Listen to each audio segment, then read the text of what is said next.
शोहर ने अपनी बीवी को पहले पूरी रात मुर्गा बनाए रखा, उसके बाद मुबैना तौर पर गोली मार दी। पूरी रात मुर्गा बनाई रखा है। हमारे ऊपर भी पिस्तौल उसने सीधे किए हैं, काफी फायर किए। कभी हमने पिस्टल देखी ही नहीं, आया मौके पे ही उसके दिमाग में चला दी। किस वक्त आप लोगों को आपकी बहन का फोन आया और फिर आप कब गए? जी बहन की जो शादी है ना तकरीबन 7-8 साल पहले हुई है। पहले तो ठीक रह रही थी, फिर वो तशद्दुद करता था। बार बार ना हम उसे ले आते थे घर में, वो पीछे आके इधर शोर भी करता था, हंगामा राई करता था, धमकियाँ देता था, मैं इस तरह कर दूंगा, मार दूंगा, बच्ची को भी मार दूंगा, उसको बहन को मेरी मार देगा। ये ईद के ना सर तीसरे दिन इसका बड़ा भाई आया कि मेरी ज़िम्मेदारी पे भेजो इसको, तो अपने रिश्तेदारों को लेके आया। हमने उसकी ज़िम्मेदारी पे भेजा है। कॉल आई है बहन मेरी की कि हमें तशद्दुद कर रहा है ये मुझे। किसको की उसने कॉल? सबसे पहले मेरी बड़ी हमशीरा को कॉल की है, तो इन्होंने बोला है मुझे। मैंने कहा मैं ऑफिस से आके ना फिर चलते हैं उसकी तरफ। हम गए हैं वहाँ पे, पिस्तौल इसके पास था, एक नहीं थे बल्कि दो पिस्तौल थे। तो हम गए हैं तो छोटी सी नन्ही सी बच्ची ने बता रही है कि 3 साल की बच्ची के बता रही है कि पापा ने मारा है मामा को, गले में मारा है, निशान है, और पाँव में जो है ना टांग में वो भी निशान का बच्ची ने बताया है। चमचे से मारा था टांग पे। पूरी रात मुर्गा बनाई रखा है। ये क्या हुआ था जब आप लोग वहाँ पर बैठे हुए थे? आप लोगों ने समझाया नहीं दोनों को कि क्यों लड़ रहे हैं, किस बात से झगड़ा हो रहा है? जा रहे थे, बात कर रहे थे, और मेरी बहन ने कहा है कि सारी जो है ना गलती है, चलो मैं अपने ज़िम्मे ले लेती हूँ। पिस्तौल लेके आया, इधर सर पे मार दिया उसने। लोग उस वक्त बैठे हुए थे पास ही? जी मैं थोड़ा सा पीछे बैठा था, हमशीरा बेड पे बैठी थी, तो वो चौकी जो होती है ना प्लास्टिक की, जी जी। उस पे बैठी थी मेरी बहन छोटी वाली जिसको उसने मारा है। इरम शहजादी। जी, तो हमारे ऊपर भी पिस्तौल उसने सीधे किए हैं। तो वो वहाँ से भाग गया था कि आप लोगों के पास मौजूद था उस वक्त? भाग गया था, मैं बाहर की तरफ भागा हूँ, बाहर की तरफ मेरी तरफ भागा है पिस्तौल लेके। काफ़ी 2-3 फायर किए किसने, लेकिन वो पिस्तौल अड़ गई थी, इससे फायर नहीं निकले। पकड़ा गया मुलजिम? मुलजिम है जी, गिरफ्तारी दी है उसने कल। यानी कि पुलिस ने खुद नहीं पकड़ा, उसने खुद गिरफ्तारी दी? गिरफ्तारी दी है उसके बड़े भाई ने, साथ उसके बड़ा भाई जो है ना 5 तारीख तक उसने जो है ना बुरी ज़मानत फिर ले ली है। मुलजिम की, यानी कि अभी वो शामिल तफ्तीश हुआ इस केस में। जी, तो क्या कहती है पुलिस अब? पुलिस जो है अपनी कार्रवाई कर रही है, लेकिन जो है ना हम पुलिस से मुतमिन नहीं है। मेरी वज़ीर आला पंजाब अब तो जाहिर सी बात है मुकदमा दर्ज हुआ, ऑपरेशन पुलिस ने किया, फिर आपका केस अब इन्वेस्टिगेशन पुलिस देख रही है, तो इन्वेस्टिगेशन पुलिस से आप मुतमईन नहीं है? जी मुतमन नहीं हूँ मैं। क्या वजह है, ताउन नहीं कर रहे? कुछ नहीं किया उन्होंने, ना पकड़ा इसको। रेड वगैरह एक दिन बस डाली है उनके घरों में। वज़ीर आला मरीम नवाज साहबा से जो उन्होंने CCD बनाई है ना, मैं उनसे इंसाफ चाहता हूँ। सोहेल अहमद चट्टा साहब जो एडिशनल IG है CCD के, मैं उनसे मैं अपील करता हूँ। घर में से किसी को भी नहीं गिरफ्तार किया था? नहीं, किसी को नहीं किया था। हवेली में थे बंदे कुछ, उनको गिरफ्तार किया, उनकी हवेली थी। फौजिया बीबी, आप बड़ी बहन है, तो ये बताइए, इरम शहजादी है, वो आपसे सबसे ज़्यादा जाहिर सी बात है राब्ते में होंगी, जो वहाँ पर उनके साथ होता था, जो उनके साथ परेशानी थी, वो आपको तो बताती होंगी। क्या बताती थी? 1.5 साल ही हुआ है इस तरह ये करना शुरू हुआ है। मुझे बाजी मार रहा है, इसके पास पिस्टल भी है, मुझे पिस्टल भी दिखाता है, ये वो बस मुझसे के डरावा ही एक देता है। लेकिन आहिस्ता आहिस्ता इसने हाथ उठाना शुरू कर दिया। अगर इसने कुछ भी किया ना तो मैं नहीं इसके साथ रहूँगी, मैं अपनी जान छुड़ा लूँगी। ये मेरी ये जायदाद है, इसके बड़े भाई जहांगीर की नज़र है जायदाद पे, और जो इसका ये कारोबार करोड़ों का, इसका दूध दही की दुकान है, इसकी बड़ी बहन बेबी ने अपने बच्चों के लिए ना ले लिया इससे। तो ये बहन भाइयों को सताया, वो इसने बीवी पर तशद्दुद करता था, उसके साथ बात दुख सुख भी शेयर करता था। लेकिन जब मेरी बहन कहती थी अगर आपसे हिम्मत नहीं पड़ती तो मैं पूछती हूँ कि, तो कहता था रहने तो तुम कौन होती हो, हमारे बहन भाइयों का मसला है। दोपहर के 3 बजे इसने मुझे कॉल की है कि बाजी इसने मुझे रात को मेरा गला दबाया है और मुझे मुर्गा बनाई रखा है सारी मुर्गा बनाए रखा सारी रात? जी जी, मुर्गा बनाई रखा है सारी रात। बाजी आज मैंने इसके साथ नहीं रहना, मेरी बस हो गई है। उनके जो इनका शोहर है मकतूला का, उनके घर में से कोई नहीं आया, उसने आगे नहीं देखा कि ये किस तरह का तशद्दुद कर रहा है, क्या जुल्म कर रहा है? बस वो अपने जैसे कि पंचायत में बैठ के चले गए थे ना, तो इस दफ़ा इसके जेठ ने कहा अपने बहन भाई को क्यों परेशान करती हो, जो भी अब बात होगी, मेरा तो साथ घर है तो मेरे पास आना। तो उसकी गलती यही थी, ये बड़े जेठ के पास ही गई है उसे कहने के लिए कि भाई, तो वो जेठ मिला नहीं है, तो भाभी इसकी थी, जेठानी इसकी घर में थी, तो उसके सामने फिर ये मुनीर उसको लेने आए, तुम इधर क्या लेने आई हो? इसने कहा मैं वैसे ही आई हूँ। तो उस भाभी कह रही है कि चली जाओ अपने घर, अभी आएगा ना मेरा हस्बैंड तो मैं तुम्हें बुला लूँगी। तो ये मुनीर ने बालों से घसीट के उसको लेके गया, तो ये यही कह रही भाभी मैंने नहीं जाना, इसने मुझे घर जाके मारना है। तो वही बात हुई रात को। बस वो अपनी उसकी गलती ये थी कि वो अपनी जेठ को बताने गई कि ये मेरे साथ फिर वैसे ही सलूक कर रहा है जैसे कि पहले कर रहा था, कोई 2-3 महीने पहले कर रहा था। तो जब से ये पिस्टल छीनी थी फिर मुझे कहती थी बाजी मुझे कोई ख़तरा नहीं इससे, क्योंकि भाई ने इससे पिस्टल ले ली हुई है। तो उस दिन जुमेरात को मुझे बता के गई बाजी 1 हफ़्ता हो गया, उस इसकी तो एक पिस्टल थी लेकिन 2-2 पिस्टलें इसको जहांगीर भाई ने दे दी हुई हैं। तो उसके जहन में डर खौफ था। तो कहती मैंने नहीं जाना, मसलन कि भाभी अपनी जेठानी को कहने लगी कि मैंने नहीं जाना। वो कहती नहीं चली जाओ आप, मेरा शोहर घर पे नहीं आएगा, मैं बुला लूँगी। ये बालों से घसीट के लेके गया है।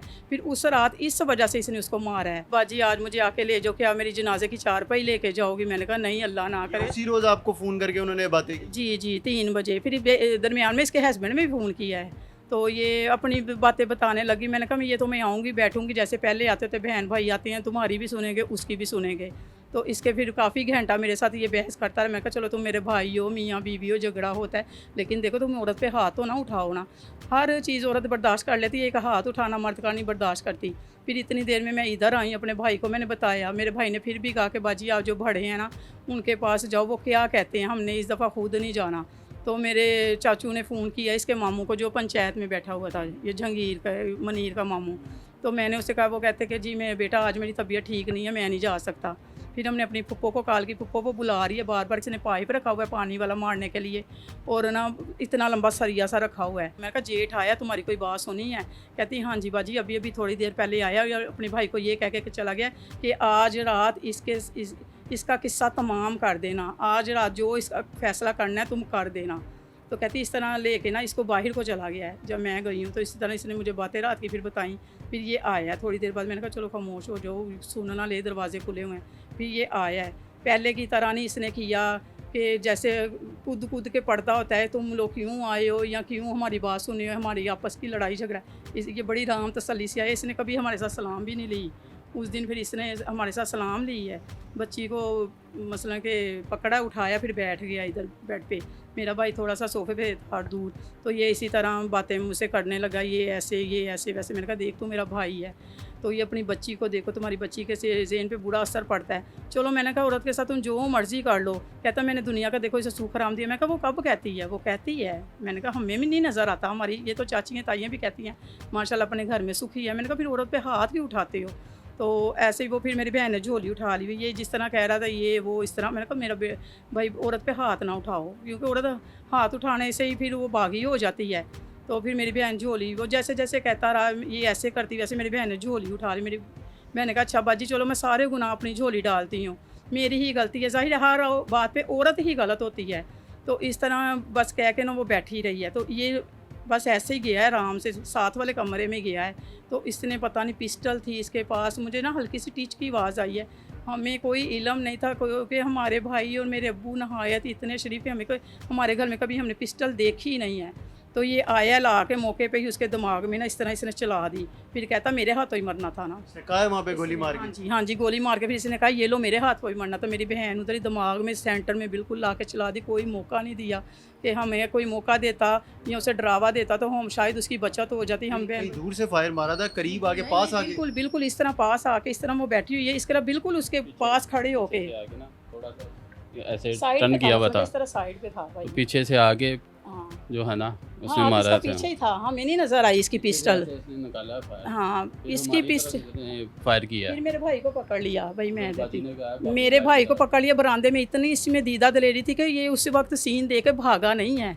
पूरा पौना घंटा मेरे के साथ ना मेरे भाई के साथ उसने मेरे भाई की शर्ट पकड़ ली कि मेरे भाई ने इसका हाथ ऐसे ही ऊपर को रखा। मैंने कहा भाई इसका हाथ नीचे ना करना। मैं इनको छुड़ाती रही। मैंने कहा देखो मेरे भाई को माफ़ कर दो, जो हुआ है तुमने कर लिया सो, लेकिन मेरे भाई की जान बख्श दो। मेरे भाई ने कहा बाजी आप भागो, मेरी खैर है बाजी आप भागो।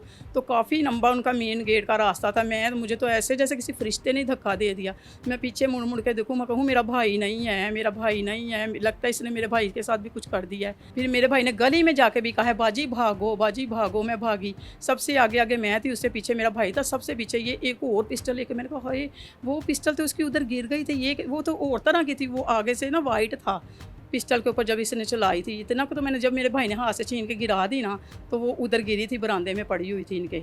तो मेरा भाई कहता बाजी भागो। फिर हमने ना, मैंने किसी का दरवाज़ा खुला था मोहल्ले में, मैंने कहा मैं ये तो भागते रहे तो हमारे पीछे भी फायर कर सकता है, मेरे पीछे मेरे भाई के दिमाग में या कमर में।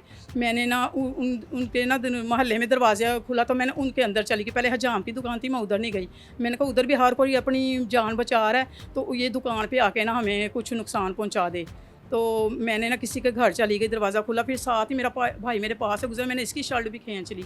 मैंने कहा भाई इधर आओ, भाई इधर आओ, इधर हमारी बचत हो जाएगी। वो ना भीड़ रश में वो यही समझा कि हम सीधा रोड की तरफ जा रहे हैं। ये पीछा पूरे मोहल्ले वालों ने ये सीन देखा, उनके 3 कैमरे लगे हुए थे, उनमें भी आया है। अब वो कैमरों में रिकॉर्डिंग कोई करे ना करे तो वो अलग बात है। तो फिर हम किसी घर गए, दरवाज़ा बंद किया, फिर बचत हुई हमारी, ये सीधा भागता ही, या फिर हमारे सामने भी ये सीधा भागा रोड की तरफ। ये यही समझा कि हम रोड की तरफ हैं। तो फिर फिर आप लोगों ने इतला सबसे पहले किसको दी, किसने पुलिस को बुलाया, फिर उनको अस्पताल किस तरह लेके गए आप लोग? अस्पताल हमारी बहन तो काफ़ी देर उधर पड़ी रही। मोहल्ले वाले भी, मेरे भाई, हमें इलाके का भी नहीं पता था क्योंकि बड़े माँ बाप ने रिश्ता किया हुआ, उन बड़ों को पता होता है ये किया। रिश्तेदार था आपका? जी ये रिश्तेदार थे हमारे, दूर की इतनी ज़्यादा भी मसलन के क्लोज भी नहीं थे, ना ज़्यादा दूर मसल के क्लोज के थे, ना ज़्यादा दूर के थे। तो जब आप लोगों को पता था कि वो तशद्दुद कर रहा है, बहन को मारता है और इस तरह तंग करता है, तो आप लोगों ने क्यों नहीं उसको वापस बुलवा लिया था कि वापस आ जाए? नहीं, हम ले आते थे सर, लेकिन इसका बड़ा भाई जो है ना अपनी ज़िम्मेदारी पे लेके जाता था। लास्ट टाइम तो इसका बड़ा भाई भी मौके पे था, उसने भी इसको तशद्दुद का निशाना बनाया। दोनों भाई मिल के मार रहे थे। तो आपकी बहन के कितने बच्चे हैं? बहन की पहले बेटी हुई थी, 9वें मंथ में डिलीवरी के टाइम उसकी डेथ हो गई थी। 6वां मंथ था तो ये ना घर में थोड़ी बहुत ही घरेलू लड़ाई हुई तो इसने ना अपनी भाभी को लाके बैठा दिया, ये देखो मेरे साथ ऐसे करती, तो वो बैठी रही। फिर इसने ना इसके लटा के ना बेड पे उसके भाभी के सामने तो इसके पेट में मुक्के मारे हैं। तो मेरी बहन कहती देखो बाजी ये मेरी इज़्ज़त में फ़र्क आ रहा है, ये देखो अगले के सामने मुझे ला के तो मुझे जलील करता है, ये शोहर किस बात का है। तो थोड़े दिन बाद फिर मेरी बहन की तबीयत सही है, ये 9वां 10वां मुहर्रम था जिस दिन मेरी बहन की तबीयत ख़राब हुई है। 6वां मंथ था, बेबी थी उसके पेट में। तो ये शालीमार लेके गए हैं दोनों बहन भाई। तो जब उन्होंने उधर कोई डॉक्टर ने इनको पकड़ा नहीं है, वैसे ही टेस्ट वगैरह ले लिए थे, उन्होंने बता दिया हुआ था कि 5 दिन बेबी की डेथ हो गई हुई है आपकी बच्ची की अंदर ही। तो फिर ये इन्होंने मुझे कॉल की कि बाजी इधर कोई हॉस्पिटल खुला है। मैंने कहा इधर यासिन हॉस्पिटल और रशीदा है, जहाँ आना ले आओ। लेकिन इन्होंने मुझे ये नहीं बताया था कि इसकी ज़्यादा तबीयत ख़राब है। इधर से फिर मैंने अपने भाई को लिया, मैंने कहा भाई निकलो उधर, इरम की तबीयत ख़राब है तो हमने जाना है। तो इधर आए हैं तो मेरी बहन की तबीयत सीरियस हालत थी, तो बेटी की डेथ हो गई हुई थी अंदर। फिर ये केस वगैरह करवा के ये अपने घर, हमने कहा हमने अपने घर लाना है, ये कहते नहीं हमने अपने घर लेके जाना है। तो बच्ची को छोटी सी थी 6वें मंथ की, फिर इधर ही इन्होंने जैसे जैसे कहा कि आप इधर ही ले जाओ कब्रिस्तान, तो भाई मेरा साथ इसका मियाँ था ले गया। तो फिर हमने कहा हमने अपने घर लेके आना। फिर मैंने कहा भाई अपनी बहन इरम को कहा बहन इरम ये तो पुलिस केस है, इस तरह नहीं हमने तुमने भेजना। अपनी इसने बच्ची खुद मारी है, ये एक कत्ल नहीं है, ये दो डबल इंसानों का कातिल है ये। इसने अपनी बच्ची, मेरी बहन कहती बाजी मेरे आगे मुश्किल पेश आएगी, फिर मुझे मारेगा अगर पुलिस के कार्रवाई करके आप लोग भेजोगे ये वो इस तरह। फिर भी हम बहन की मानते रहे, वो अपने घर को देख रही थी, अपनी बच्ची को देख रही थी।